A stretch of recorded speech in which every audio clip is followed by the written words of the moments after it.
Notorious Foodie. Not your real name, obviously. No. But why that? Why have you gone with Notorious Foodie? I think it's very fitting, you know. It describes, I guess, my personality very well. People, a lot of my friends, family and whatever, they always sort of call me, where do I eat? Where do I go here? What shall I order? I've got a date, you know, where can I take her? And then it just kind of, this is how I created the page, on the basis of just my love for food, and I've always been eating out and cooking, and I thought the name was just very fitting. You've never given out your name publicly. You've No. never really shown your face publicly. This is the first time you're speaking on camera. Yeah. Why is that? What's the reason behind that? Is that part of the notoriousness? That's a good question. It's a funny one. I guess when I started the page, I didn't tell anyone. None of my friends knew I had the page probably until 4 years in, just because I was very nervous to kind of start posting on social media. And I think it's normal for anyone who's sort of on socials at all. There's always a bit of hesitation of, you know, what are people going to think and whatever. But once it grew to a decent size, then people sort of found out. But it's always been very focused on the food. I didn't want it to be about me or about, you know, me talking to the camera. It's just always been food first. I want to show people, you know, aspirational dishes and what they can do in their kitchen at home, as well as sort of interesting places to eat. And I guess it's kind of like a journal. So it's always been food first, less about me. And I guess I never had an opportunity to kind of share my name. So I've just kept it as a sort of secret.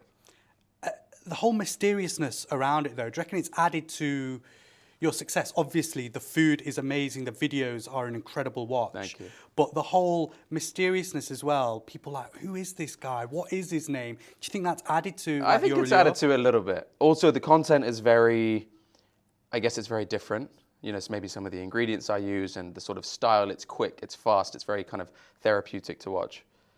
So, you know, I think not knowing who is behind the camera, I guess, is an interesting thing. Whereas most of the other sort of content out there, there's always a sort of main personality and everyone knows their name and sort of face and how they sound and whatever. So tell us, who is Notorious Foodie? Who are you? I am a self-taught home cook from London, although I grew up in Dubai and I'm of Indian heritage. So I guess it's a journal of everything I'm eating and everything I'm sort of cooking at home. But the page started because I was eating out so much, and you know, people would ask me, where do I go? What do I order? So I thought, you know what, instead of just getting all these calls constantly and messages, let me just start a page where people can just follow, and then it sort of kills that, you know, constant nagging of where are you going, where can I eat, what can I do? Did it start off with a love for food in terms of cooking, or did it start off for a love of food for kind of finding out where are the best spots and all that kind of stuff? If you go all those years back, how did it start?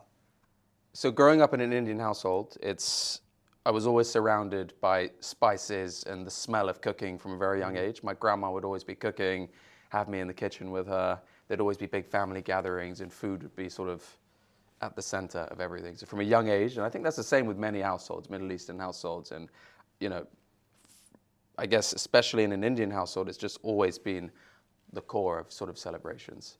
So then growing up, I developed a taste for sort of spices and flavors and really sort of flavor-packed food.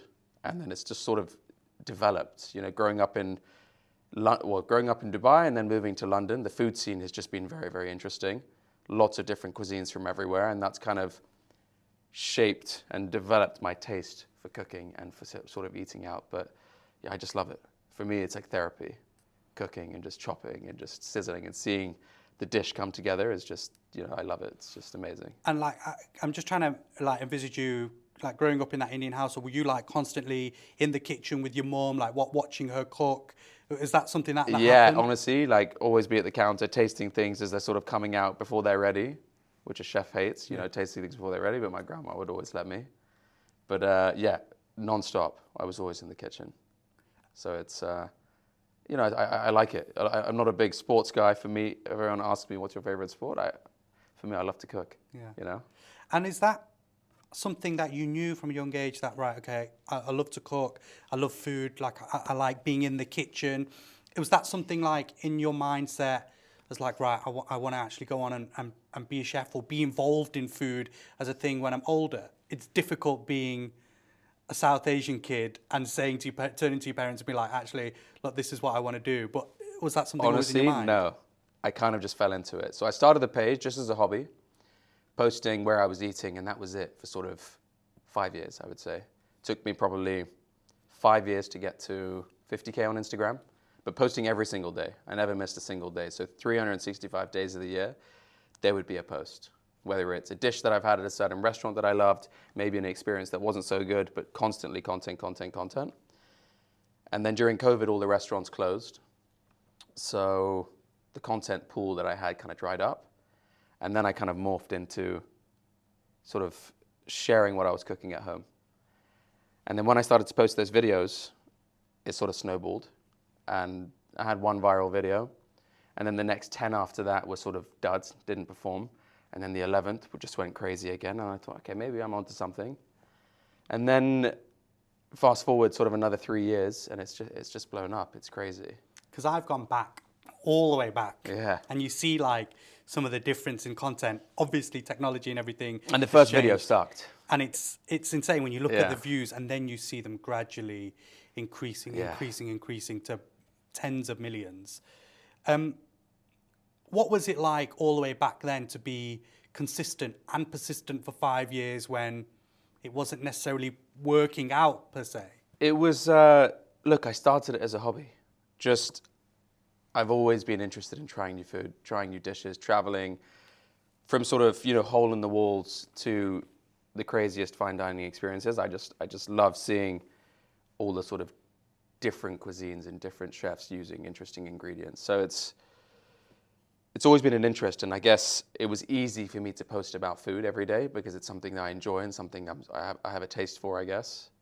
So I think with anything, you're not going to see the results immediately.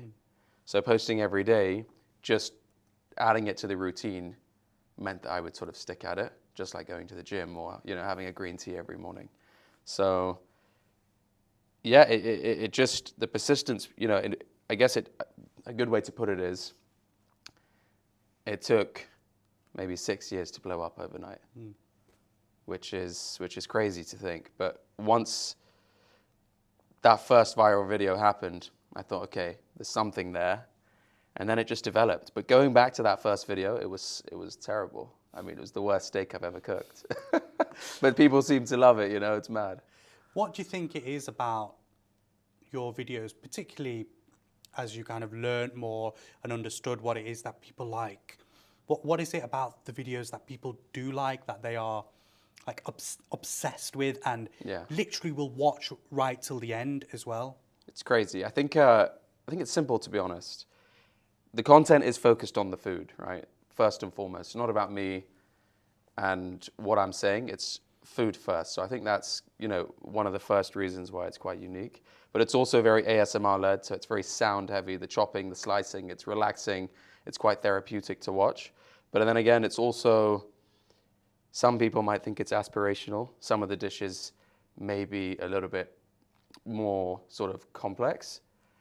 And it gives people a reason to maybe try something new and maybe impress friends at a dinner party, or when they're hosting, they can sort of be a bit more creative in the kitchen. So it's an interesting one. I think, I get tagged every day by people recreating the recipes, from like relatively sort of new home cooks to advanced chefs. And it's crazy. It's amazing, to be honest. And then there's the music as well, like the classical music. The classical music plays a big role. Plays a big role, and it was just by coincidence. That first video that I posted back in 2021 was just using classical music, a very intense Vivaldi orchestra music, and it just added to the sort of theater of the content. And ever since then, it's kind of been a signature sort of track that I use throughout the content. I think it really takes the viewer on a journey. I just want to know a bit about the journey from doing this initially, when you said over the kind of 5-6 years, posting videos daily. Obviously, then it wasn't your full-time kind of gig. What were you doing alongside, and then what was that transition like into doing this full-time? I was in venture capital. which is like completely different. Wow. Um, Boring. Boring but interesting. It was actually pretty boring, to be honest with you.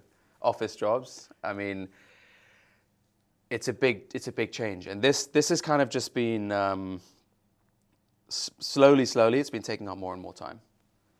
I'm still sort of doing other things. I'm still in property and working with the family, but the food scene is just very interesting. I think there's so much potential to create a really interesting brand. So that's something I'm working on at the moment. But yeah, I split my time basically, although this is just taking up more and more time.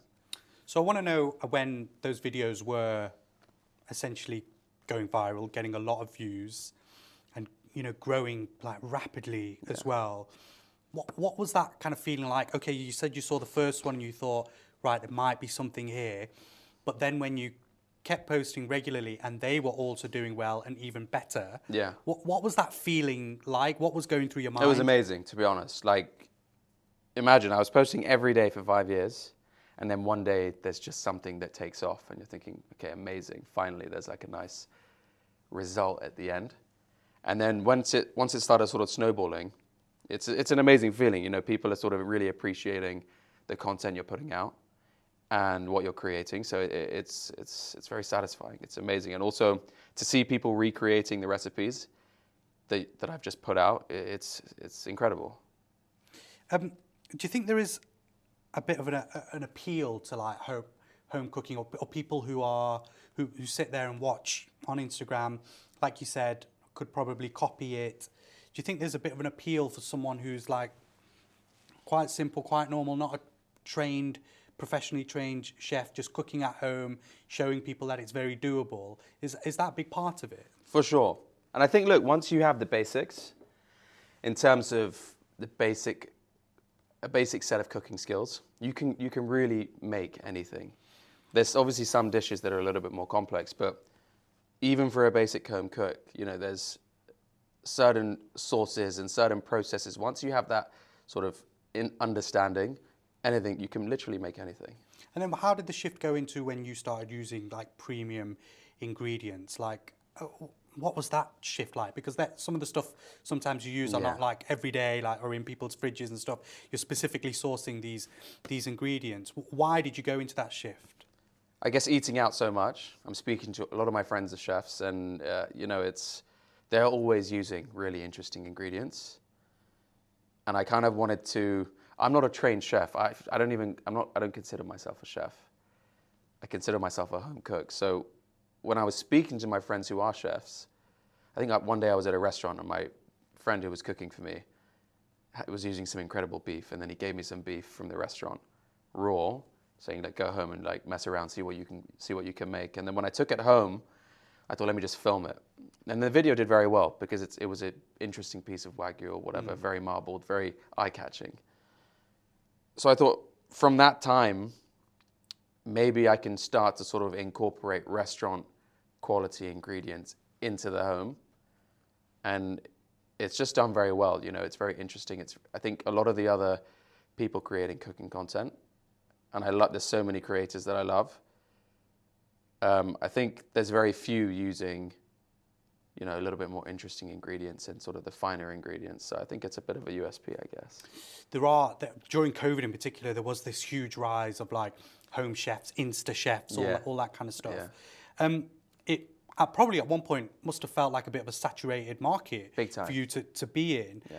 What did you do specifically that made you stay, well above the parapet? Honestly, it's just consistency. Posting, having a schedule, I think, is the most important thing. Once you have a schedule and a plan, and you stick to it, I think people that don't have a plan kind of fall behind, and you've got to just keep posting and keep sticking to the consistent content schedule. But then also, don't be scared to try new things as well.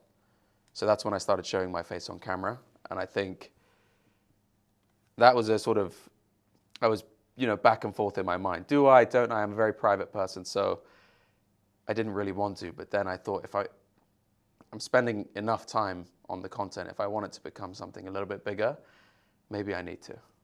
And so I think that was kind of the pivot that I did during COVID.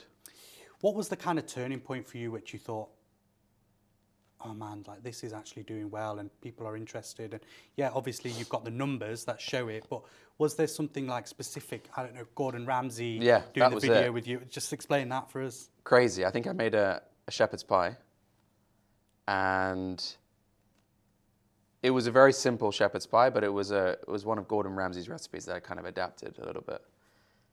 And then I was just sitting in my friend's living room, and I get a notification, Gordon Ramsay's sort of duetted your video, meaning he's done a reaction video. So I was watching it, I was thinking, Jesus, this is gonna be, he's gonna slate me. And it was all very positive, it was amazing.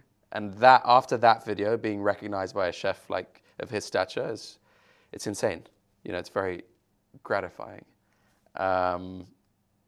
So that was, at that point I thought, okay, this is being seen by, you know, even chefs as big as that. Maybe I'm onto something. So what was that feeling like when you've got someone like Gordon Ramsay, who's this well-renowned TV chef? He's got restaurants all over the world, and he's literally watching you do your thing and commenting, and actually not just commenting, praising it. I think it was the first video he's done where he's praised someone's cooking. So that was massive, right? And I think off the back of that post, thousands more people just started following. It was insane. It's insane. I did message him. He didn't reply. He left me on red. I tried to get a video in. I thought, okay, maybe we can do something, but maybe one day. I don't see why he wouldn't, to be fair. And then, like you said, the followers started coming, and then you started getting some like crazy followers, like celebrity followers. Yeah, it's nuts. What was that feeling like? Who did you kind of see coming in and thinking, that's blowing my mind, that they're watching my Honestly, videos? it's crazy. The weird thing is you can't see on Instagram which famous people are following you. It doesn't tell you. I don't think there's a tool that tells you. You can only see, I think it comes up to the top when someone notable follows you or likes your videos. But I think the first time was someone commented on a video saying, oh my God, Michael B. Jordan likes this video. And I was like, what? So I went on his profile and he said he's following me. So I was like, that's mad. So then I just messaged him. I was like, what's up, bro? When are we cooking? And then he replied saying, let's do it. Next time you're in LA, message me. So then, you know, it's crazy to think that, you know, stars like that are watching this stuff. So, you know, clearly it has mass appeal. So it's amazing. And that's what's given me the kind of motivation to continue creating the content.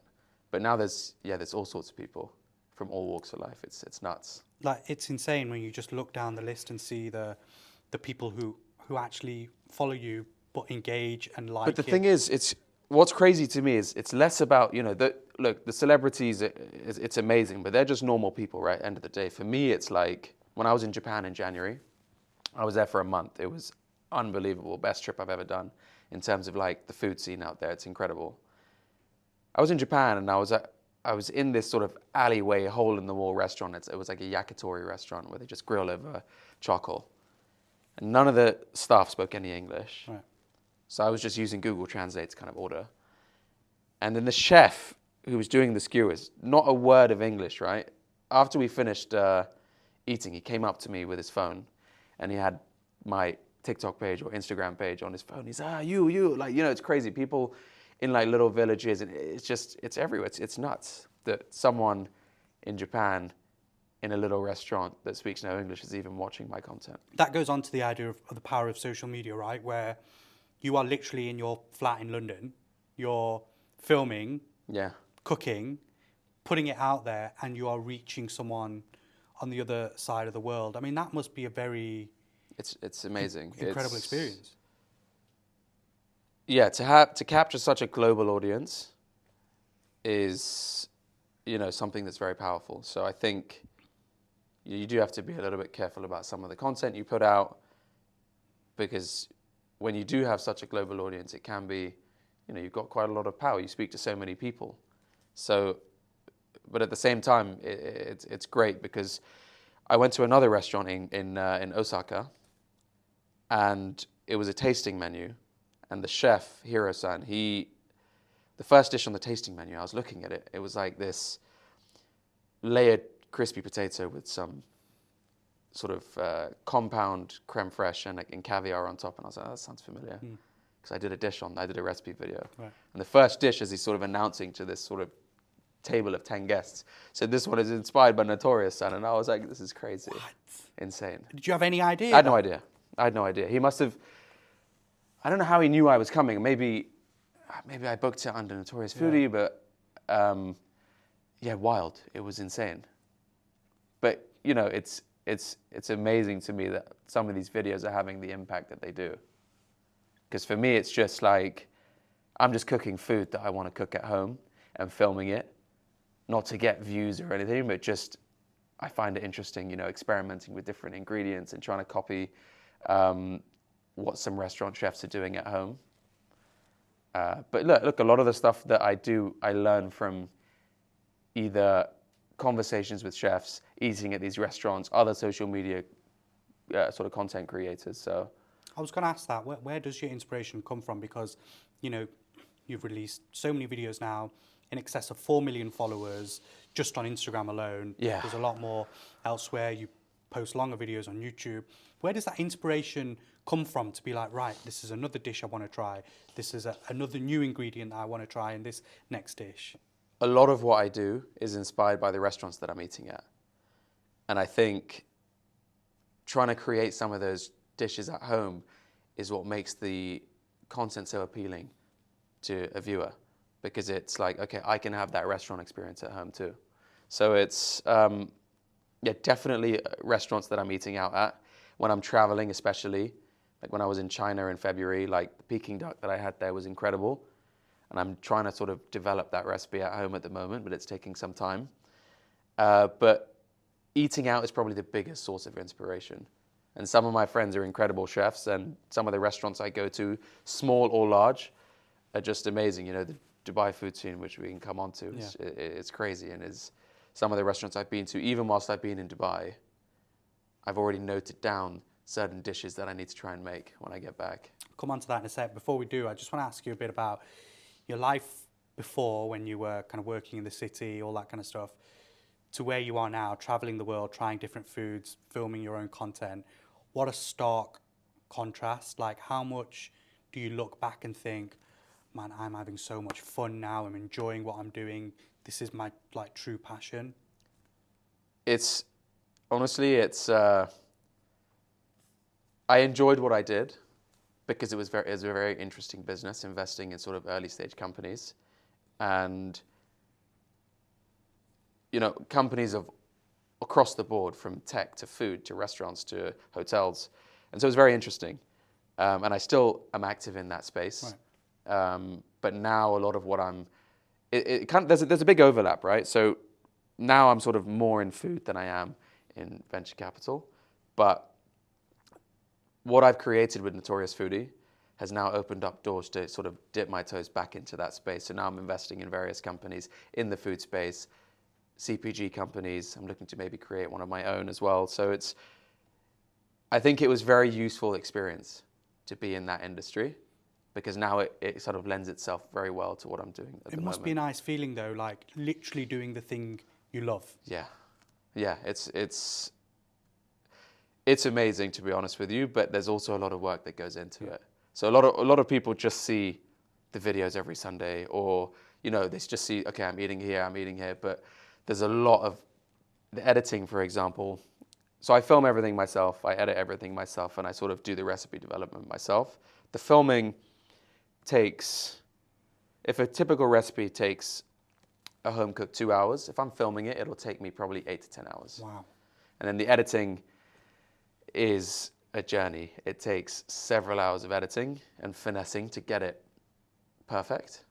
And I've tried to hire editors to kind of emulate the style, but I'm just very picky, you know? Bit of a perfectionist. I think the edit is very important. It's, you know, people watch the videos because it's done in a certain way. So yeah, there's a lot of work behind the scenes. When it comes to filming and editing and putting all that effort in, you must then have a big bank of some of these videos, because you're not just doing them and then the next day it's going out. Like, how does it work? So I've upped the cadence a little bit. For the first couple of years, I was filming like one recipe every 2 weeks. Then it increased to one a week, and now it's a little bit more than that. So there's a little bit of a buffer, because now I guess the page is a little bit more than just cooking videos. Yeah. It's kind of morphing into where I'm traveling and what I'm eating when I'm on holiday. And so if I am traveling a little bit more, I need to have a fallback position of content to sort of be able to keep feeding people what they want to see. So I do have a little bit of a runway. And I've got to ask the question, do you actually eat all of the food at the end of the video? Depends on the dish. Depends on the dish. I have a lot of lucky neighbors who I sort of give the dishes to, but I'll have a small bowl and then I'll sort of pack it up and give it to some of my friends who live around the block. But the reason why the portions are quite big is because if the first plating is not quite right, I need to have the opportunity to be able to plate it again. But no, if I was going to eat the whole dish, I'd be probably 4 times the size. I was going to say, you don't look like you eat all the food that you cook. And how did the tea towel thrown in the camera happen? It's a good question. I think the first time I did it, it was a recipe that I think I had filmed 3 or 4 times and I couldn't get it right. And I was just like fed up. So I was like, okay, I'm done. Boom, camera. And then the phone fell off the tripod, fell onto the floor. And I've cracked my camera a few times doing that. But no, I guess it comes with the territory. And so you've just kept it in and it's kept the it signature. in, and now it's just a signature move. Some people hate on it, but for me, it's just a bit of fun, you know? Let's move on to the Dubai scene. You grew up here Yeah. as a kid. Your parents still out. You visit here a lot. What have you found about the Dubai food scene over the last few years to where it is now? Are you a fan of the way it's kind of developed? Big time. From when I grew up, when I moved here in the 90s, Sheikh Zayed Road only had 2 lanes each side. Tallest building was Hard Rock Cafe. So going from then to now, the change is insane. And with that comes massive evolution of the food scene. So it's incredible. You know, I was at a restaurant last week in Dubai called Jara at the Lana Hotel. It's the first Basque cuisine restaurant in Dubai, which is food from sort of Spain and San Sebastian. And it was unbelievable. So definitely you have to go there. But it's, you know, you're getting really niche restaurants and chefs coming to sort of show their cuisine to sort of UAE residents, and it's amazing because it's so vibrant here. You get everything from all of the sort of old school restaurants like Ustadi and Kuri Kebab, and my new favorite of Hashmi Barbecue in Barsha, which is just insane. Love that. To, you know, the guys at Rascals doing really interesting stuff. Solomon at Moonrise doing really interesting sort of fine dining, and Akmal from 11 Woodfire. So there's so many diverse pockets in Dubai. Fine dining scene is still developing, but there's sort of those 3 chefs I think are spearheading the space. Then you've got the sort of mid-level, which is, I guess, the Kanoyas of the world, the Rascals of the world, Pickle, Salt, and it's just insane. It's developing super quick, and I think you've got everything here.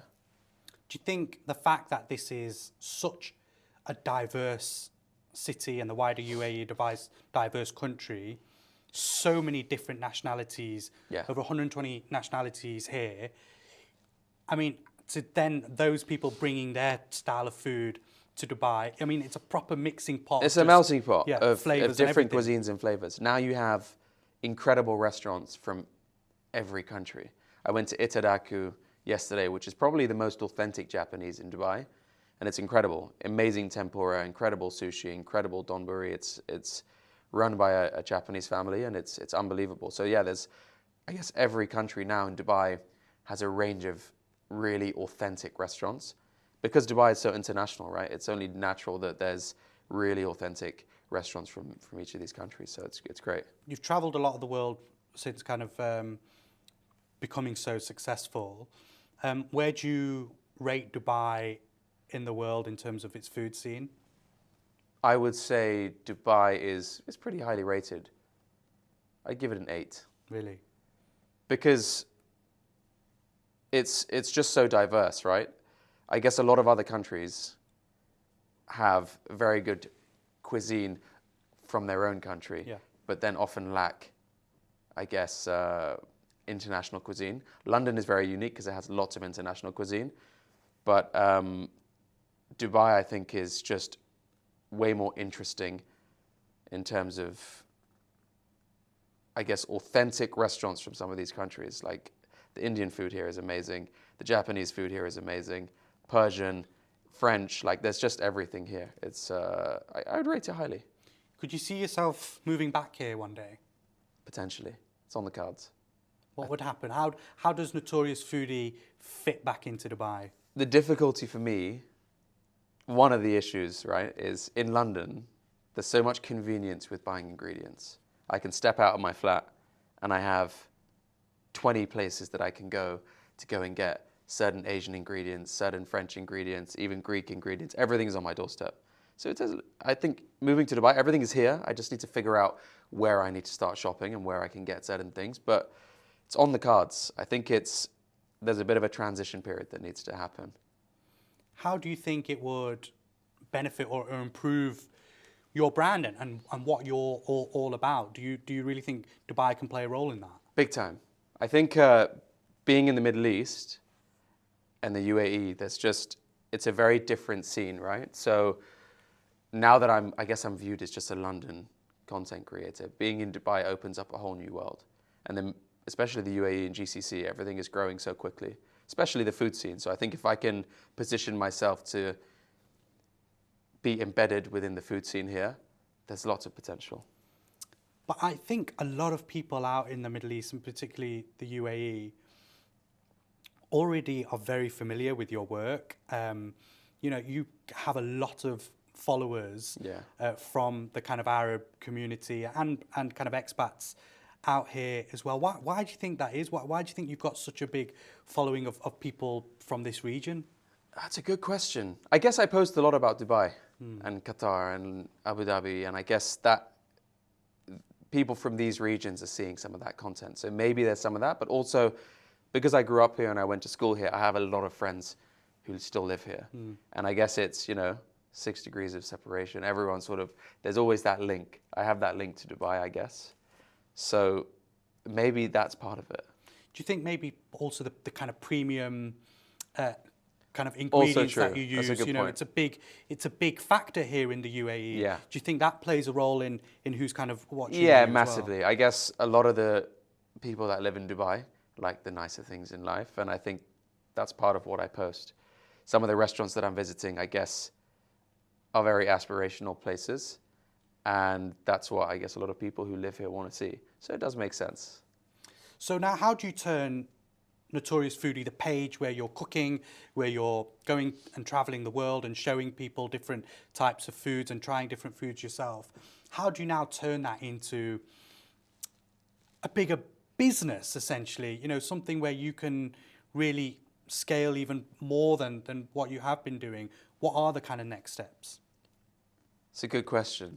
There's a few things. So I think there's the Notorious Foodie brand at the top, and then underneath that, there's lots of potential avenues, whether it's F&B related concepts. Creating a restaurant is probably not on my priority list, but maybe there's scope for some sort of concept that's slick and streamlined. So that's something I'm in discussions about at the moment.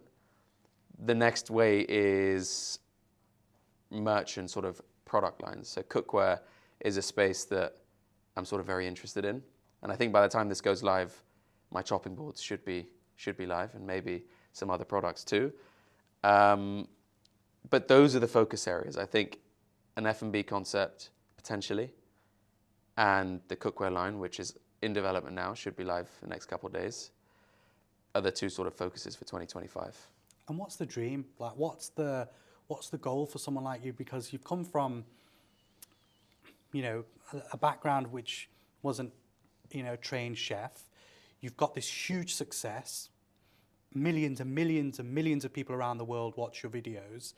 You're traveling, you're enjoying it, but then, what more do you want? Yeah, what's the goal? Such a good question. Look, I think because it started as just food and now it's mainly focused on home cooking, I think home cooking and food are always going to be at the core of what I do. I think as it grows, it's probably more interesting to find ways to impact people a little bit more. And look, I don't even know how to answer it, to be honest with you.